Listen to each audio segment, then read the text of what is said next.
السلام عليكم ورحمة الله وبركاته. الحمد لله رب العالمين، والصلاة والسلام على رسوله الأمين وعلى آله وأصحابه أجمعين، أما بعد.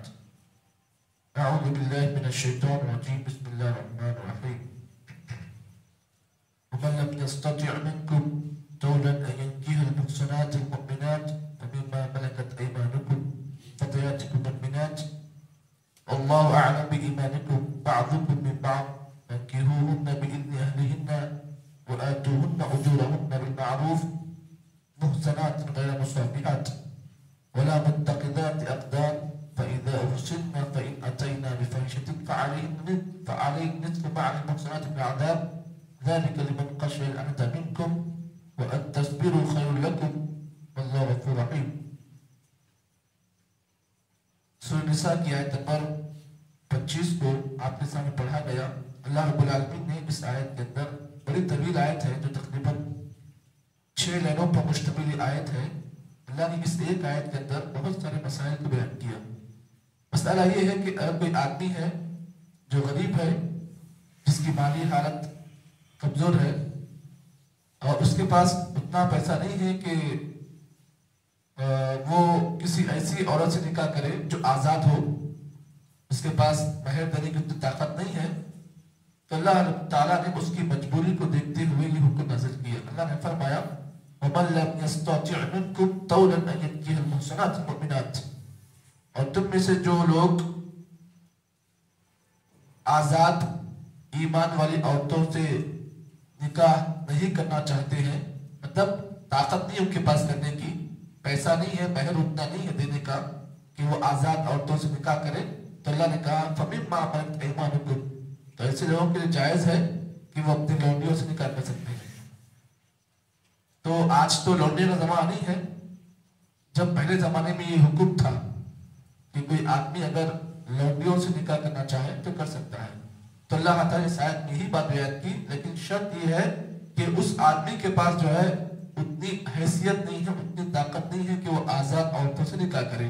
تو اللہ تعالیٰ نے یہ حکم نازل کیا کہ تم میں سے جو آدمی اگر شادی کرنا چاہتا ہے، نکاح کرنا چاہتا ہے، اس کے پاس اتنی طاقت نہیں ہے کہ آزاد عورت کا جو مہر ہے اتنی دینے کی طاقت نہیں ہے، تو اللہ نے فرمایا فَمِمَّا مَلَكَتْ أَيْمَانُكُمْ، تمہارے ماتحت میں جو بھی لونڈیاں ہیں تم ان سے نکاح کر سکتے ہو. اور لونڈیاں کیسی ہوں؟ من فتيات المؤمنات. شرط یہ ہے کہ اللہ نے یہاں پر یہ شرط نازل کی ہے کہ جو بھی لونڈی ہو وہ مومن ہو. من فتيات المؤمنات، جس لونڈی سے تم نکاح کرنا چاہتے ہو وہ لونڈی کے لیے یہ شرط ہے کہ وہ ایمان والی ہو. واللہ اعلم بایمانکم، اور اللہ تعالیٰ تمہارے ایمان کو جانتا ہے کہ تمہارا ایمان کس درجے کا ہے، کس لیول کا ہے. یہاں پر یہ بات اللہ نے کیوں نازل کی کہ اللہ تمہارے ایمان کو جانتا ہے؟ کیا مطلب اس کا؟ اس لفظ کو آپ غور کریں کہ اللہ نے یہاں پر نکاح کی بات کی ہے. اگر تم میں کوئی آدمی آزاد عورتوں سے نکاح کرنا نہیں چاہتا، طاقت نہیں اس کے پاس، تو اللہ تعالیٰ نے یہ نہیں کہا کہ تم شادی کے بغیر رہ جاؤ زندگی بھر.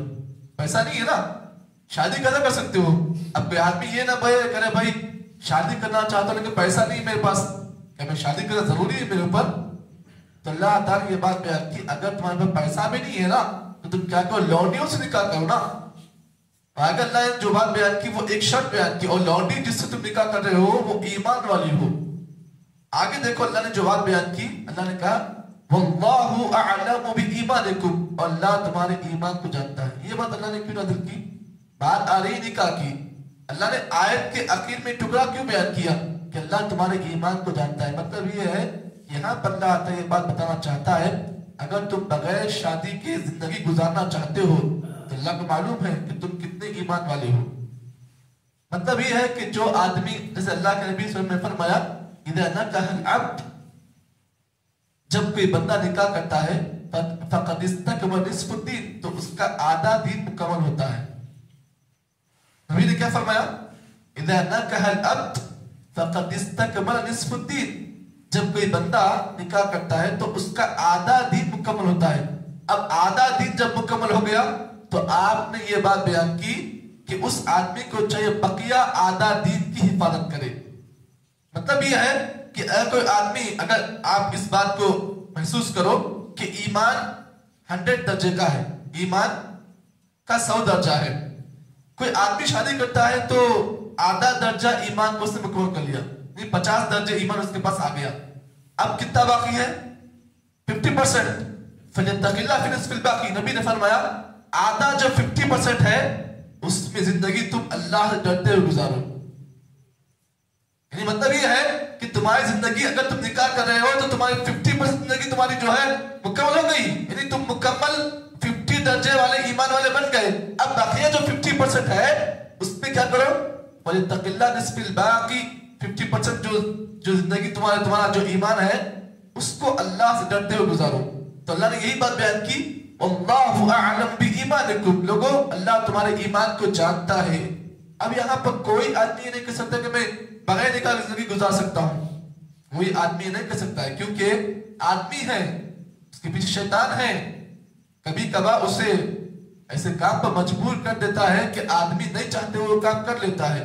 تو معلوم یہ ہوا کہ نکاح ایک ایسا بندھن ہے، ایک ایسا قلعہ ہے کہ جو آدمی اس بندھن میں بن جاتا ہے اب وہ آدمی ایمانی حساب سے محفوظ رہتا ہے، اس کا ایمان بھی محفوظ ہوتا ہے اور اس کی عزت محفوظ ہوتی ہے. اب جو آدمی نکاح نہیں کرتا ہے، زندگی بھر بغیر شادی کے، بغیر نکاح کے زندگی گزارتا ہے، وہ کسی کے ساتھ بھی اپنا منہ کالا کر لیتا ہے. اسی لیے اللہ تعالیٰ نے کہا دیکھو اگر تم یہ چاہتے ہو کہ تمہاری عزت محفوظ رہے، تمہارا ایمان محفوظ رہے، تو ایک ہی طریقہ ہے، وہ کیا ہے؟ شادی کر لو نا، تمہارا ایمان بھی محفوظ، تمہاری عزت بھی محفوظ. واللہ اعلم بایمانکم بعضکم من بعض. اللہ نے کہا آیت کے اس ٹکڑے میں اللہ نے یہ بات بیان کی، بعضکم من بعض، تم میں سے بعض کے لیے مکمل ہوتے ہیں. یعنی مطلب یہ ہے کہ نکاح ایک ایسا رشتہ ہے، ایک ایسا تعلق ہے کہ تم میں سے بعض لوگوں سے مل جاتے ہیں. نکاح کے ذریعے سے، اس بندھن کے ذریعے سے اللہ تعالیٰ کیا کرتا ہے؟ ایک آدمی کو ایک عورت کے ساتھ ملاتا ہے. تو معلوم یہ ہوا نکاح ایک کنیکشن کا ذریعہ ہے، یہاں سے کنیکشن جڑتا ہے ایک مرد کا اور عورت کا. بعضکم من بعض فانکحوہن بإذن اہلہن وآتوہن اجورہن بالمعروف. اب یہاں پر اللہ نے ایک اور مسئلہ بیان کیا. کوئی لونڈی ہے جو کسی کے پاس کام کر رہی ہے، لونڈی ہے، نوکرانی ہے، کسی کے پاس کام کر رہی ہے. اب اس کو کسی آدمی سے محبت ہو گئی تو اس لونڈی کے لیے کیا اپنے مالک کی اجازت ضروری ہے؟ وہ لونڈی اگر نکاح کرنا چاہ رہی ہے فلاں مرد کے ساتھ تو کیا اس کے لیے اپنے آقا کی یعنی اپنے مالک کی پرمیشن ضروری ہے؟ تو اللہ نے یہی بات بیان کی، فرمایا فَانْكِحُوهُنَّ بِإِذْنِ أَهْلِهِنَّ وَآتُوهُنَّ أُجُورَهُنَّ بِالْمَعْرُوفِ. اللہ نے کہا اب جو لونڈیاں نکاح کرنا چاہتی ہیں کسی مرد کے ساتھ تو اللہ نے ان کے لیے حکم نازل کیا بِإِذْنِ أَهْلِهِنَّ، تو ان کے ضروری ہے کہ وہ اپنے مالکوں کی اجازت دے.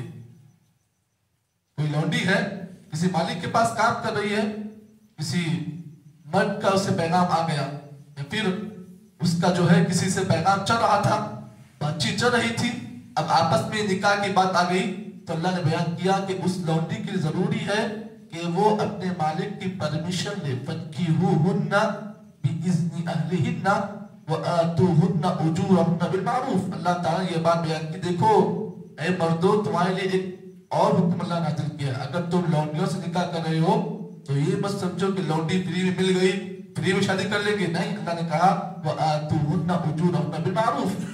تم اب ان عورتوں کو، ان لونڈیوں کو جب تم اپنے نکاح میں لینا چاہتے ہو تو انہیں ان کا مہر دو. مہر کیسے دو؟ بالمعروف، اچھے انداز سے دو. مہر دو، تم دو کیسے دو؟ بالمعروف، اچھے انداز سے دو. محصنات غیر مصافحات ولا متخذات اخدان. اب ایسے عورتوں کو بھی چاہیے جو لونڈیاں جو نکاح کرنا چاہ رہی ہیں، اللہ نے ان کے لیے ایک حکم نازل کیا محصنات غیر مصافحات. وہ لونڈیاں جو نکاح کرنا چاہتی ہیں نکاح کو اچھی نیت کے ساتھ کرے، زنا کاری کے لیے نہیں کرنا، بلکہ اپنی عزت نفس کے لیے کرے.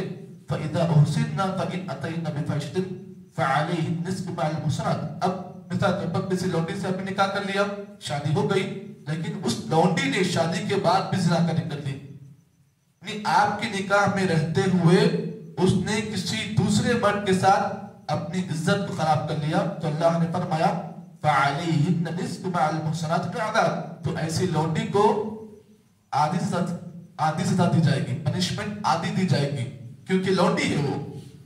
تو لونڈی اگر کہیں پر زنا کاری کرتی ہے تو اللہ تعالیٰ نے حکم نازل کیا کہ ایسی عورت کو آدھی سزا دی جائے گی، یعنی آدھار عورت کو جو سزا دی جاتی ہے اس کی آدھی سزا اسے دی جائے گی.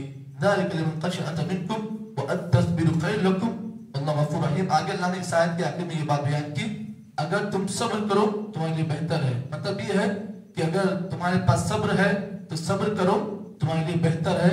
یعنی مطلب اللہ تعالیٰ یہ بات بتانا چاہ رہا ہے کہ اگر تمہارے پاس پیسہ نہیں، روپیہ نہیں ہے، تمہارے لیے بہتر چیز یہ ہے کہ تم ایسی حالت میں صبر کر لو. کیونکہ آدمی اگر نکاح کرنا چاہتا ہے، شادی کرنا چاہتا ہے تو آدمی کے صبر کرنا بہت ضروری ہے. اپنی عزت پر، اپنے شرمگاہ پر صبر کرے، اپنے نفس پر صبر کرے. اللہ نے صبر کرنے کو بہت بہترین دولت بیان کی. ذَلِكَ لِمَنْ خَشِیَ مِنْکُمْ وَأَن تَصْبِرُوا خَیْرٌ لَکُمْ وَاللَّهُ غَفُورٌ رَحِیمٌ. آگے اللہ نے اس آیت کے آخر میں یہ بات بیان کی لوگوں اللہ تعالیٰ معاف کرنے والا ہے اور رحم کرنے والا ہے. آگے اللہ تعالیٰ نے ایک اور دو مسائل آگے کی آیتوں میں اللہ نے بیان کی ہیں. اللہ دعا ہے کہ اللہ تعالیٰ مجھے اور آپ کو جتنی باتیں بتائی گئی ہیں اللہ تمام باتوں پر صحیح معنی میں عمل توفیق عطا فرمائے. سبحان اللہ بحمدہ، سبحانک اللہم وبحمدک، نشہد ان لا الہ الا انت، نستغفرک ونتوب الیک.